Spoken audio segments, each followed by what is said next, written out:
Esse cara também. Cara! Ai, que linda! Quanto tempo! Verdade! Nossa!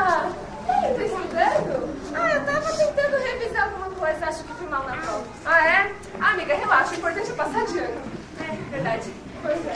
Mas aí, como é que tá a sua vida? Me conta. Ai, eu tô cheia de problemas. Ai, sério? O que tá acontecendo? Os meus pais estão se separando. Ai, tadinha! Meus irmãos estão andando com umas pessoas não nada a ver. Tô muito preocupada. Pelo amor de... Pela falta de amor do diabo, hein, menina? Você não vai começar a falar de Jesus pra ela.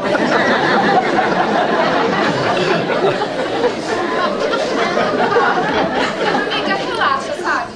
Seus pais vão se entender de novo, amor é assim mesmo. Uma hora eles voltam. E seu irmão, ele vai ver que não tá no caminho certo, né? É meio óbvio. Então ele vai se encaixar aí, vai arrumar a turma dele. Você vai ter sorte.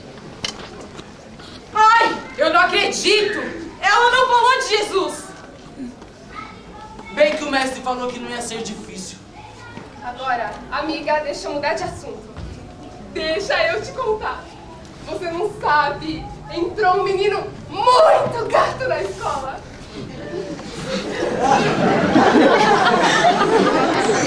Então, você não conhece, eu acho, né? O nome dele é Diego e ele é do terceiro. Ai, bem que Deus podia preparar ele pra mim, né? What?